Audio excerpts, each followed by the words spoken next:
Sejam todos bem-vindos ao Círculo da Luz. Vamos, neste momento, elevarmos os nossos pensamentos. Vamos nos ligar a esta espiritualidade amiga e protetora. Todos nós que aqui viemos, nós viemos em busca de algo, mas precisamos estar receptivos a este auxílio.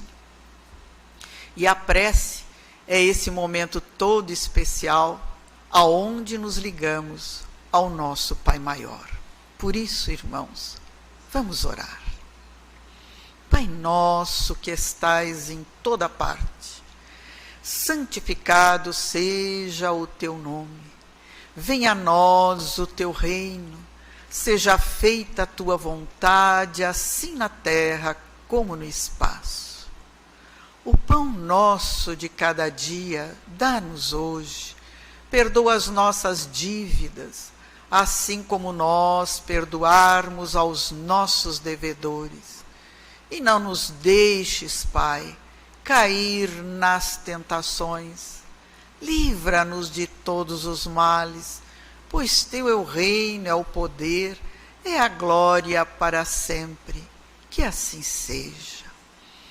Em nome de Deus, de Jesus, da cúpula espiritual do Círculo da Luz, nós damos por abertos trabalhos de desobsessão coletiva da noite de hoje. Ainda envoltos na prece, vamos mentalizar os nossos lares e todos aqueles irmãos que conosco lá convivem.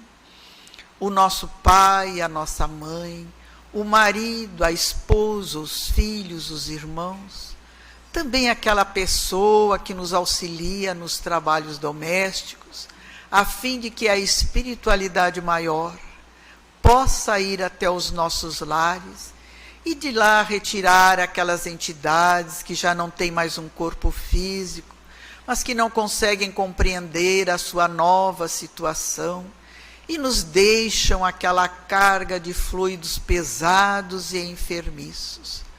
Que estes irmãos possam ser levados no trabalho lá embaixo, onde os médiuns estão reunidos, a fim de que possam ser assistidos, doutrinados, esclarecidos e levados ao plano espiritual.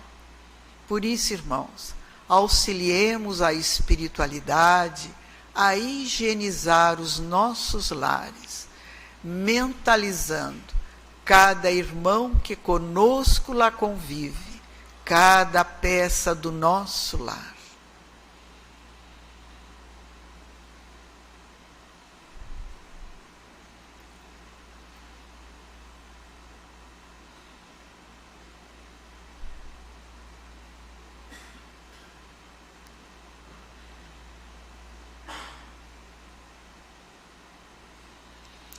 Senhor, tu mesmo disseste que onde estivessem reunidas 2 ou mais pessoas em teu nome, ali estarias. E nós, Pai, aqui estamos reunidos em teu nome. Dá a cada um de nós, segundo as nossas necessidades e o nosso merecimento. Nós vamos então passar a leitura do Evangelho do capítulo 10, Bem-aventurados os que são misericordiosos, no item 9, o argueiro e a trave no olho. Como é que vedes um argueiro no olho do teu irmão, quando não vedes uma trave no teu olho? Ou como é que dizeis ao vosso irmão, deixa-me tirar um argueiro do teu olho, vós que tendes no vosso uma trave? Hipócritas! Tirai primeiro a trave do vosso olho, e depois então vedes como podereis tirar o argueiro do olho do vosso irmão. Isso está em Mateus, capítulo 7, versículos de 3 a 5. Uma das insensatezes da humanidade consiste em vermos o mal de outrem, antes de vermos o mal que está em nós. Para julgar-se a si mesmo, fora preciso que o homem pudesse ver seu interior num espelho, pudesse, de certo modo, transportar-se para fora de si próprio considerar-se como outra pessoa e perguntar: que pensaria eu se ouvisse alguém fazer o que eu faço? Incontestavelmente é o orgulho que induz o homem a dissimular para si mesmos os seus defeitos, tanto morais quanto físicos. Semelhante insensatez é essencialmente contrária à caridade, porquanto a verdadeira caridade é modesta, é simples e é indulgente. Caridade orgulhosa é um contrassenso, visto que esses dois sentimentos se neutralizam um ao outro. Com efeito, como poderá um homem bastante presunçoso para acreditar na importância da sua personalidade e na supremacia das suas qualidades, possuir ao mesmo tempo a abnegação bastante para fazer ressaltar em outrem o bem que o eclipsaria em vez do mal que o exalçaria? Porque é o pai de muitos vícios, o orgulho é também a negação de muitas virtudes. Ele se encontra na base e como move de quase todas as ações humanas. É essa a razão porque Jesus se empenhou tanto em combatê-lo como principal obstáculo ao progresso. Na realidade, como diz o Evangelho, é uma insensatez da nossa parte, né? Nós vemos o mal do outro e não vemos o mal que está em nós mesmos. Se nós nos olhássemos no espelho, e que será que nós poderíamos perguntar: se eu visse o outro fazer o que eu faço, eu gostaria? Eu estaria achando certo? Porque às vezes a gente faz as coisas no escondido, achando que ninguém está vendo, aí não tem o problema. Mas nós estamos escondendo de quem? O erro é de nós mesmos. Muitas vezes nós sabemos que estamos errados e praticamos as coisas erradas. Então, é um alerta que temos que fazer para nós mesmos, né? E o Cristo mesmo criticava, chamava os escribas e fariseus de hipócritas, que eram sepulcros, né, caiados por fora, mas por dentro eram cheios de podridão, né? Aparentavam uma coisa que não eram, né? Em horas certas, tinham horas de orar. Se estivesse no meio da rua, ele se punha a orar, para mostrar para todo mundo: ó, ele cumpria as leis, ele ora na hora certa. Mas era uma forma mais de chamar a atenção para a pessoa deles, né? Então, tirar a trave do nosso olho é extrair as impurezas dos nossos pensamentos que estão lá no porão do nosso subconsciente. Então, as traves são os obstáculos, né, que impedem que nós vejamos na realidade corretamente o que nós estamos a fazer, né? É muito fácil eu dar conselho aos outros, né? Ah, perdoa. Ah, por que tu estás agindo assim com falta de caridade, né? Ah, por que tu te magoa com qualquer coisa? Por que tu tem ressentimentos?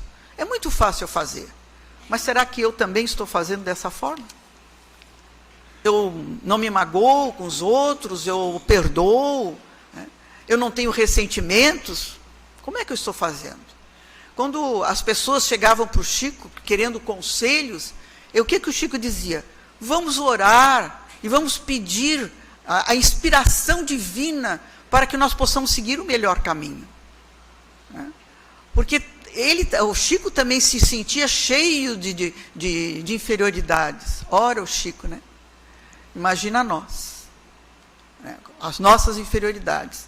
Então, nós muitas vezes conseguimos realmente ver o cisco do olho do nosso semelhante, mas nós não vemos a lasca de madeira que está no nosso. E na maioria das vezes, os defeitos que eu vejo no meu semelhante é aquilo de que está cheio o meu coração. E que a paz do Divino Mestre nos possa envolver. Agora eu vou passar a exposição para a nossa irmã Francisca Réus, que aceitou o nosso convite.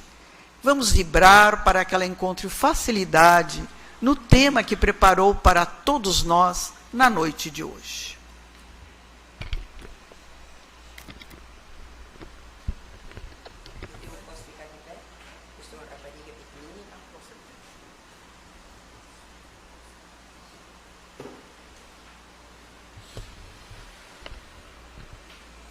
Prezados irmãos, boa noite a todos. Que Jesus a todos nos ampare e principalmente a nós. Ele nos dê a possibilidade de dizer com entendimento aquilo que cada um veio aqui para ouvir. Claro que cada um ouve do seu modo, de como ele aprende e apreende o que está sendo dito. Mas nós pedimos para o mundo maior, para que a palavra seja entendida, uma vez que nós buscamos o texto de Emmanuel. E Emmanuel, depois de tudo, de absolutamente tudo, ou todo o horror que ele sofreu, ele se tornou o maior divulgador do trabalho do Cristo. Eis porque também nós nos baseamos muito em Emmanuel. Ele nos dá assim umas bofetadas que doem muito, e aí a gente não quer mais lidar com ele, e quando a gente vê, a gente está com Emmanuel de novo, para a gente tentar se melhorar um pouquinho. E como a Maria Esther falou sobre a caridade, nós sabemos que o Cristo nos disse que fora da caridade não há salvação. Então, é óbvio que para a gente chegar a esse teor de salvação de cada um de nós, nós teremos de praticar a verdadeira caridade, o que é uma coisa profundamente difícil. Eu posso ser profundamente boa para uma pessoa e para outra não é a mesma coisa. Eu não tenho aquela mesma simpatia, eu não tenho aquele mesmo carinho, aquele mesmo modo de ser com determinada pessoa. Eu posso tratar com educação e até com justiça, mas não com caridade. Eis porque essa é a máxima do Cristo. Fora da caridade não há salvação. E aí desse livro Pão Nosso, escrito por Emmanuel em 22 de fevereiro de 1950, 50 para 2000, dá 150, e mais 2020... Não, dá 70.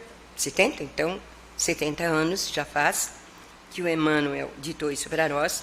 E esse título aqui, a primeira vez que eu li, voltei a ler e a ler e a ler, e disse para mim, com toda certeza, não apenas por ti, Francisca, mas pelas tantas pessoas que tu conheces, e portanto que tu ouves falar, e ouvir falar não é suficiente, quando a gente conhece um pouco melhor, é muitíssimo difícil nos tornarmos naquilo que Emmanuel nos diz aqui. No futuro, e não mais ensinará cada um a seu próximo, nem cada um a seu irmão, dizendo, conhece o Senhor? Porque todos me conhecerão, desde o menor deles até o maior. São palavras de Paulo, na sua carta aos Hebreus, no capítulo 8, no versículo 11. E então Emmanuel nos diz, quando o homem gravar na própria alma os parágrafos luminosos da divina lei, o companheiro não repreenderá o companheiro, o irmão não denunciará o outro irmão, o cárcere cerrará suas portas, os tribunais quedarão em silêncio. Sai daqui que agora não é a tua vez. Canhões serão convertidos em arados, homens e armas volverão à sementeira do solo. O ódio será expulso do mundo, as baionetas repousarão, as máquinas não vomitarão chamas para o incêndio e para a morte, mas cuidarão pacificamente do progresso planetário. A justiça será ultrapassada pelo amor. Isso risquei assim umas tantas vezes embaixo da justiça, será ultrapassada pelo amor. Os filhos da fé não somente serão justos, mas bons, profundamente bons. A prece constituir-se-á de alegria e louvor, e as casas de oração estarão consagradas ao trabalho sublime da fraternidade suprema. A pregação da lei viverá nos atos e pensamentos de todos, porque o Cordeiro de Deus terá transformado o coração de cada homem em tabernáculo de luz eterna, em que o seu reino divino resplandecerá para sempre. Aí eu ainda coloquei aqui que eu sempre rabisco os meus livros, não dá para pessoa nenhuma usar os meus livros, porque eles estão todos rabiscados, eu digo que eles são meus, e depois fica aquele problema, eu morro ou adoeço e não dá para passar para as outras pessoas, porque está tudo riscado. Então eu coloquei aqui, eu sou o caminho, a verdade e a vida, ninguém vai ao Pai senão por mim. Quantos estaremos de fato com Jesus, o intermediário divino? De fato, quando nós somos provados e reprovados, como nós nos comportamos na frente deste Jesus, intermediário entre nós e aquele que nos criou. E aí eu botei ainda assim, todas as reencarnações serão mais ou menos difíceis, porque se fossem fáceis, elas não seriam necessárias, seriam desnecessárias, ao contrário, e inúteis. E isso também, naturalmente, foi dito, né, pelo Cristo, que se as reencarnações não fossem necessárias, nós não estaríamos aqui. E por isso nós estamos num planeta que é chamado de provas, de dores e de expiações. E se nós estamos nesse planeta, que agora, nesse ano de 2020, nós estamos vendo todo esse tipo de acontecimento, nós estamos percebendo que a mestra dor, ela está se encostando aqui e ali, um pouco mais, um pouco menos, mas em cada um de nós, num determinado momento, a dor se aproxima. Eis porque, então, Emmanuel teve esse cuidado de colocar no futuro. E se de 1950 para a atualidade, parece que as coisas estão recrudescendo o lado mal, parece que está aparecendo mais, se bem que se diz que o mal estadeia, ele costuma se exibir, e que o bem é silencioso. Mas de todo modo, apesar de tudo o de bom que nós consideramos numa casa aqui, numa pessoa ali, num casal lá adiante, a dor está graçando não apenas em termos de Brasil. E no nosso Brasil já será muito, porque o nosso país é um país continente, um país muito grande. O meu filho Walter Ney, ele foi a trabalho lá no norte e nordeste do Brasil, e ele disse que quando ele desembarcou do avião, a barbaridade de crianças e adultos ao redor ali para ver se ganhavam alguma coisa, era uma coisa tão assim impressionante que ele fez o possível para sair rápido, porque se eu não posso ajudar, o que eu vou fazer com toda essa gente em sofrimento? E não é apenas lá no norte e nordeste. A dor, a provação, a dificuldade, a desigualdade se faz sentir onde quer que nós estejamos. Uns estão um pouco melhores e outros estão medianamente, e outros estão piores. Então, à medida em que a gente vai chegando um pouco mais perto aqui e ali, a gente vai tendo uma noção mais aproximada. Eu costumo parar em determinado lugar para observar as pessoas que vão passando. E então, quantas e quantas vezes, parece assim que as pessoas estão tão felizes, e quando a gente se aproxima um pouco mais, e que a gente vai conhecendo um pouco mais a intimidade de determinadas pessoas, é que a gente vê o lado negro da vida, o lado difícil, aquele que é escondido com um sorriso, com uma gargalhada, com etc, etc, mas que quando nós nos aproximamos, nós vamos ver o lado infeliz. Então, a doutrina espírita não surgiu por acaso, evidentemente, porque senão o dono da vida não teria trazido um Allan Kardec, aquele supra-sumo da inteligência, não apenas da inteligência, da generosidade, da grandeza íntima, que tudo que a gente lê de muito anterior a esse Allan Kardec, ele já era uma criatura que havia crescido muito, muito, muito, não apenas em inteligência, mas na bondade, na grandeza do seu ser. E depois, quando foi convocado para fazer aquele trabalho, eu recordo que eu li, eu tenho a impressão que foi lá na última comunicação dele, e se eu não der conta, o espírito que estava ouvindo a pergunta dele disse assim: colocaremos outro no lugar. Quer dizer, não teve assim aquela peninha, aquele cuidado especial, né? Porque foi o Allan Kardec que ele sabia que era o espírito maior que perguntou: e se eu não der conta, nós colocaremos outro no lugar.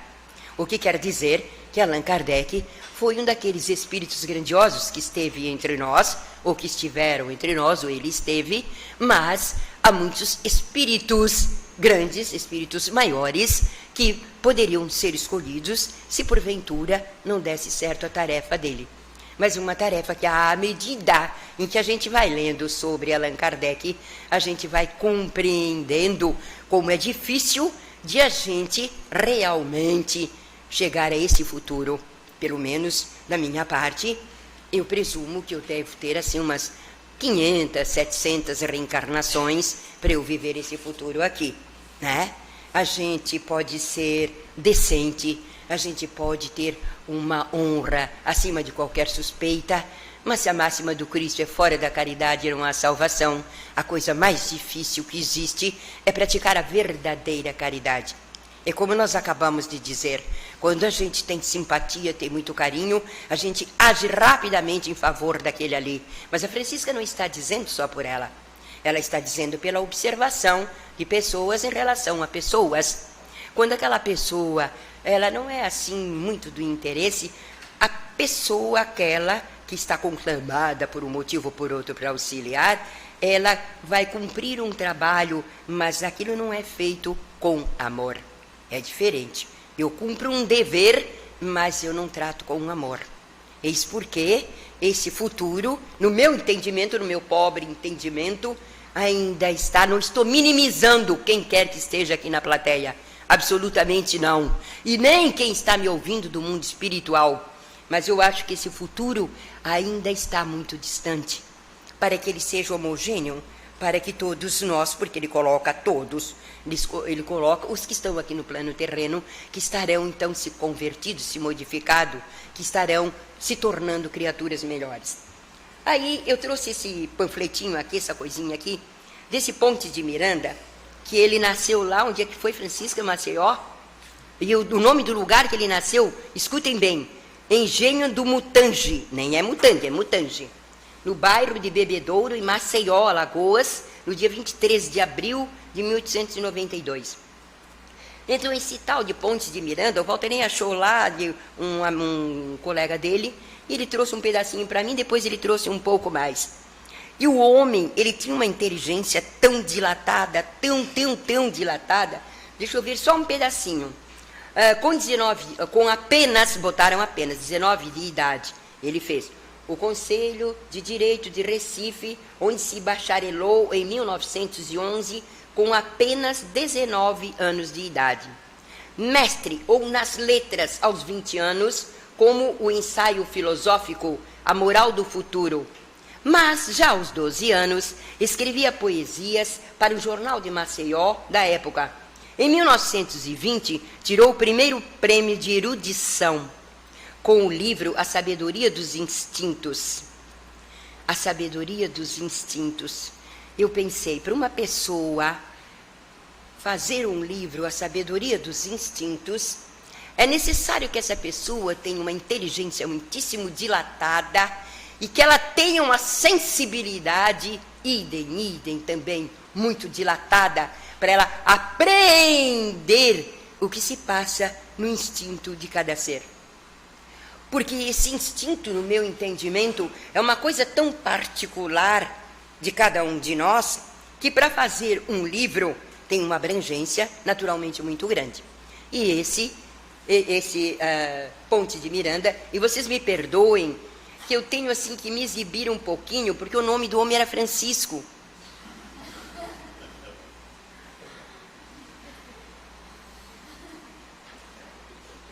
Eu achei tão importante que ele fosse Francisco, embora lá o meu interior logo me diga, Francisca, fica no teu lugar, tadinha. Mas ele era Francisco Cavalcante Pontes de Miranda. Então, depois ele fez a sabedoria dos instintos e fez a sabedoria da inteligência. E quando ele foi fazer o Código Penal para ai meu Deus, a terra do Hitler, o nome do país? Alemanha. Diz que lá na Alemanha, quando foram ler o trabalho que ele realizou, ficaram tão profundamente impressionados. E olha que os alemães também são tidos como uma inteligência super dilatada. Mas eles ficaram tão impressionados quando ele terminou o trabalho, parece que foram 22 livros que ele compôs sobre direito penal de toda a ordem. E então aí a Francisca estava a se perguntar, se não houvesse a reencarnação, como é que aquelas criaturas miseráveis lá agora no nosso tempo atual estavam lá esperando que alguém se aproximasse e desse alguma coisa para elas comerem, para elas matar a fome naquele momento? Se porventura não houvesse reencarnação, como é que havia esse Pontes de Miranda com essa inteligência tão profundamente dilatada e ali perto daqueles locais onde nasceu, porque ela foi lá no norte que o Walter tinha ido, Norte e Nordeste, e esse homem nasceu lá. E como é que então esse homem vinha a ter aqui no Brasil, se há esse mundo de dor? Aí um dia, muito tempo atrás, eu acho que a maior parte de vocês não era nascida, mas eu não tinha, assim, já uns 70 anos, tá? Eu estou tendo perto, assim, dos 80 agora. Eu li que criaturas, no tempo do doutor Benedito Narciso da Rocha, você se lembra dele? E não era uma inteligência absurda, o doutor Benedito? Ou você nunca apreciou? É. O doutor Benedito era um abuso de inteligência. E ele tinha nascido lá no Norte e Nordeste. E então, eu recordo que um dia, eu peguei qualquer tipo de papel, não sei, que eu li que lá no Norte e Nordeste do Brasil, nasciam e renasciam muitíssimos espíritos profundamente inteligentes, mas que tinham praticado atos indevidos e que então eles estavam tendo como provação, quer dizer, naquela inteligência dilatada, que provavelmente essa inteligência lhe foi permitida no ir e vir de suas vidas, só que eles renasceram lá no Norte e Nordeste do Brasil. Isso, o que eu li, era dentro dos ditames, dos ensinos da doutrina espírita. Aí então a gente se pergunta, se um Pontes de Miranda age como ele agiu, se nós tivemos um Gandhi, se nós tivemos uma Madre de Teresa de Calcutá, nós tivemos uma Irmã Dulce, só um pouquinho, daqueles que decididamente abdicaram da sua vida para atender a vida do outro, a vida de outrem. Se não houvesse a reencarnação, como é que nós poderíamos compreender a justiça e o amor de Deus?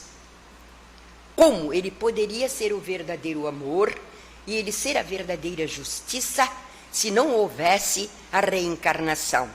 Aí um dia eu perguntei para uma pessoa de outra religião, eu disse, o que você acha de uma criança que nasce cega, surda e muda? Porque Deus quer. Uma criança que nasce com câncer, porque Deus quer. Só porque Deus quer. É. Interessante. E você, então, o que você pode dizer essa criança nascer com câncer, aquela nascer cega, surda e muda, e um nascer num berço de ouro, e ser embalado, e ser depois paparicado, como no dito das palavras, né? Paparicado com simplicidade. Então, você acha que Deus é justo, deixando que uma criança nasça toda deformada, ou aquela que nasce com câncer, e aí a outra criança nasce... Oh, meu Deus do céu, é aquela beleza, aquela maravilhosa, e você acha que aí tem a justiça de Deus? É porque Deus quer. Então, aí, em virtude deste conhecimento que veio ter até a gente, para mim foi através da mestra Dor, né? Não tinha sido eu que tinha cometido o fato, mas tinha sido na minha família, e o sofrimento se demorou anos e anos e anos e anos.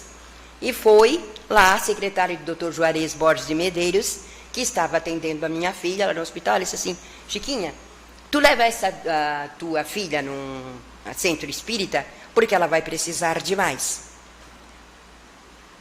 Ela precisava, mas aconteceu uma coisa que eu não sei se eu posso dizer para vocês, porque foi num atendimento fraterno que uma atendente... Eu vou falar. Se alguém quiser me condenar, me condene, mas eu vou falar.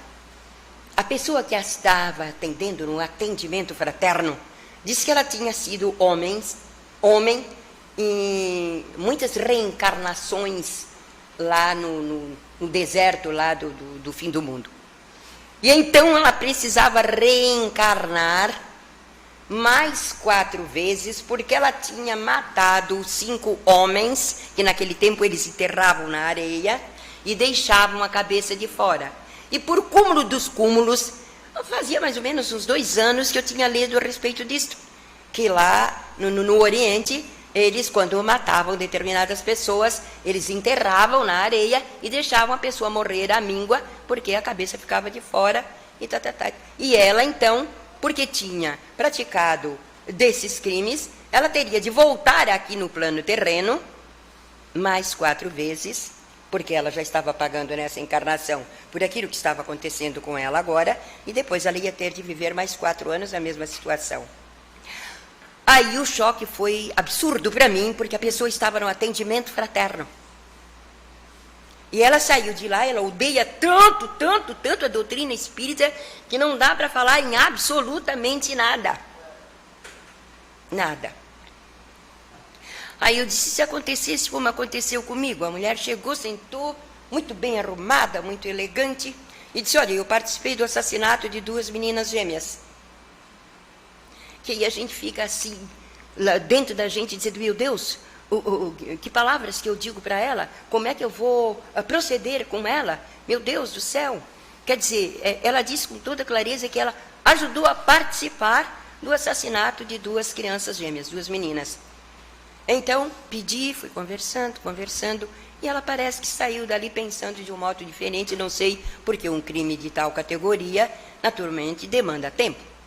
É como aqueles que estão sofrendo determinadas dores graves agora, dores, principalmente as dores da alma, que são as que doem mais do que as dores do corpo, porque cometeram atos hediondos num determinado tempo, e aí chega aquele tempo em que o dono da vida considera que nós vamos começar a pagar. Eu recordo que eu li um livro da Amélia Rodrigues, eu não sei se era Amélia Rodrigues ou o nome era outro. Amélia Rodrigues eu acho que não, que era uma espanhola. Ela disse que lá no tempo que ela estava aqui, e depois quando ela chegou lá, que ela tomou conhecimento, tinha um moço, ele tinha cometido crimes tão apavorantes, que eles deixavam que ele fosse no mundo espiritual por 1 mês, 2 meses, e quando os algozes dele, aqueles que sofreram com ele, estavam próximos de o ver, eles traziam de volta para o mundo terreno, e assim ele veio 7 vezes. Eles levavam lá um pouquinho, traziam para o plano terreno, levavam lá, depois ele demorava mais um pouquinho, e mais, até que ele ficou um pouquinho mais de tempo, e depois foi levado para o mundo espiritual, porque senão os obsessores, aqueles que tinham sido muito enganados e sofridos por causa dele, eles iriam se apoderar dele. E quando a gente lê as obras de André Luiz, naturalmente, a gente vai percebendo os horrores que vão acontecendo e a necessidade que se tem de repetir e repetir e repetir. Então, para mim não, para mim eu tenho uma certeza absoluta que a reencarnação é a resposta que nós precisamos para qualquer fato da nossa vida. Seja o momento da alegria, seja o momento da dor, seja o momento que tu deves passar por isso, assim, assim, assim, e quando tu já estás naturalmente preparado para passar, a não ser que tu sejas um espírito tão rebelde que tu não admitas. Porque do que aqui a gente tem conhecimento, eles vão dando a prova mais difícil à medida em que o espírito vai crescendo, né, e para poder suportar a mestra dor. Eu posso falar mais um pouquinho? Pode? Mas vocês falaram 3 horas a mais aqui, hein? Então, eu acho que a doutrina espírita, eu não acho, porque muitos de vocês não são espíritas, vocês estão vindo aqui porque vocês estão achando que vale a pena, senão vocês não viriam, né? Não é por causa de uma Francisca, mas por causa daquilo que vocês recebem aqui, porque a energia da casa é uma energia diferenciada. E quando vocês recebem o passe, aquele que está verdadeiramente necessitado sente uma energia diferenciada em si quando recebe o passe.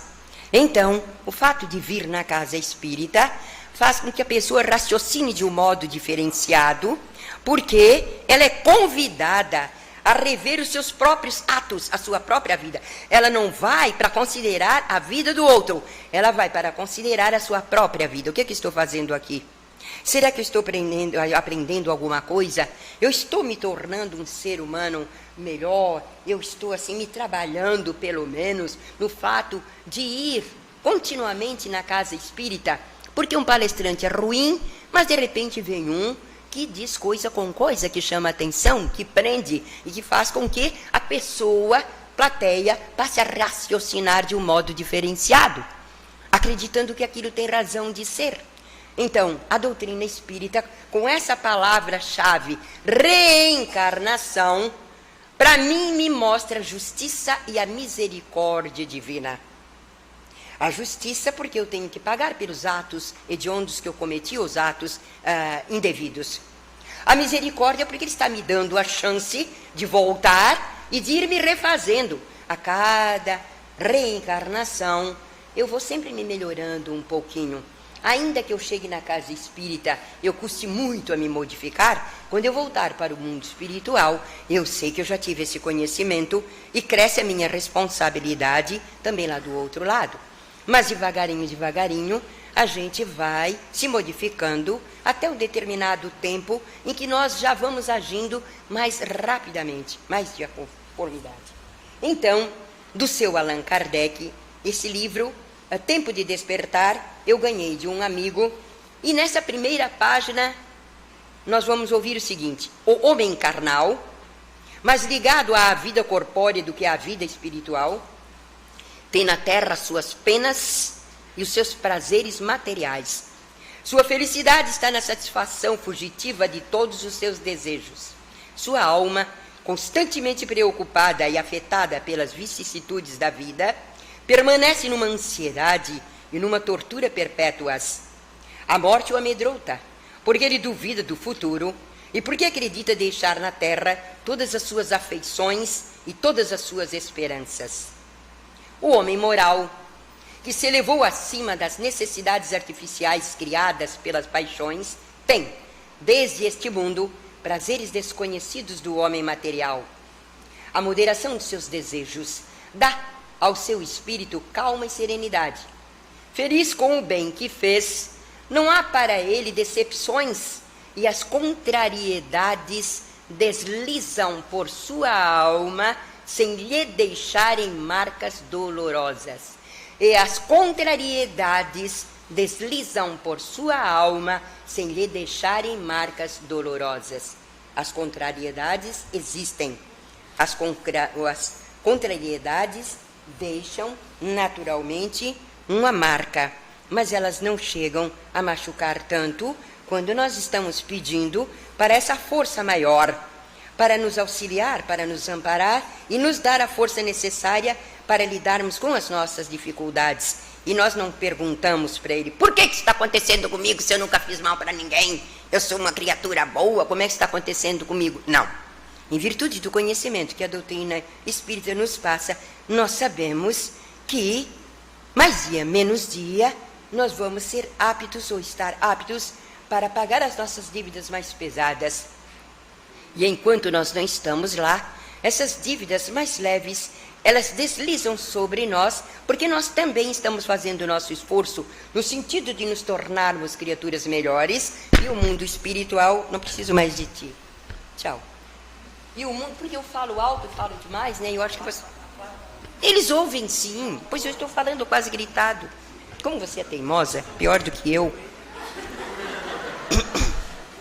E então, a gente sabe que nós podemos ir para qualquer religião, em qualquer religião nós podemos ser bons, dignos, honrados e decentes. Mas a reencarnação abre as portas do entendimento, da compreensão do porquê eu estou aonde eu estou e porquê que a minha vida está sendo deste modo e não daquele outro, nem mais baixo nem mais alto. Não, eu estou no lugar que me é próprio, que o mundo espiritual achou por bem de me colocar. E se eu cheguei até a casa espírita pela mestra Dor, então eu estou agora sendo chamada a atenção para fazer a minha parte, para me tornar melhor, porque se aquele outro ainda não se modificou, que não teve a força necessária, eu tenho a obrigação de auxiliar. A par do conhecimento que me foi dado, que me está sendo dado, eu tenho a obrigação de auxiliar o meu semelhante. E se for o familiar, mais do que nunca, nós sabemos que um tempo nós nos encontramos que foi adverso. Aí um pode vir nesse renascimento com uma mágoa. E aí vamos trabalhar a par do conhecimento que a doutrina nos faculta, para que a vida vá se modificando e vá se tornando uma vida melhor. É por isso que nós estamos numa casa espírita e nós agradecemos o fato de estar aqui e muito obrigada, plateia. Posso me sentar?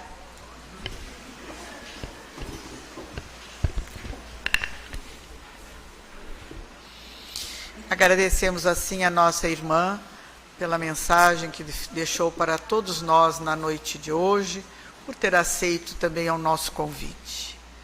E vamos então, neste momento, pedirmos pela magnetização das nossas águas, que as energias salutares possam recair sobre elas. Pelos nomes que se encontram nas urnas, de encarnados e desencarnados, pelos irmãos que se encontram num leito de um hospital, nos presídios, pelas crianças ao abandono, pelos idosos, por aqueles que vivem nas sarjetas da vida, por aqueles que perderam seu ente querido, que a bondade infinita do alto possa envolver a todos estes irmãos neste momento, recebendo eles de acordo com as suas necessidades.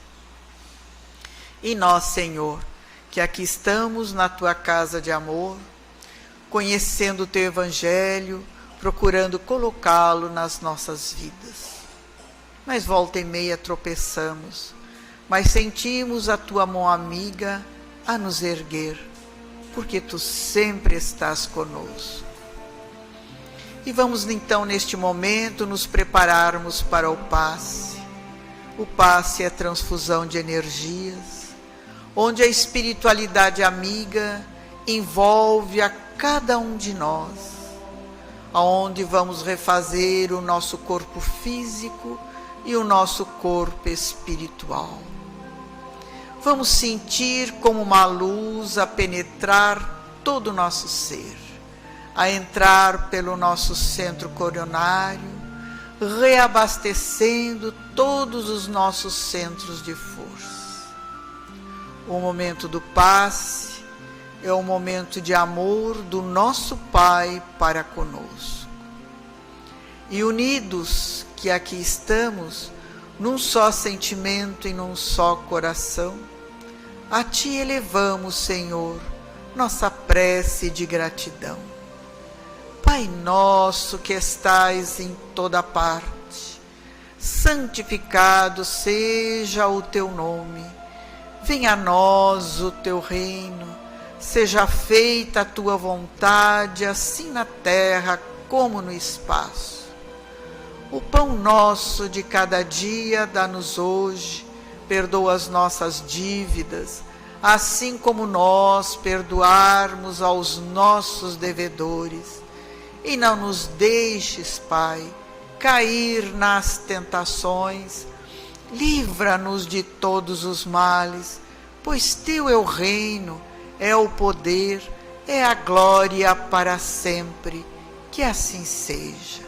Em nome de Deus, de Jesus, da cúpula espiritual do Círculo da Luz, nós agradecemos a proteção e damos por encerrados os trabalhos de desobsessão coletiva da noite de hoje. E uma boa noite a todos. Obrigada.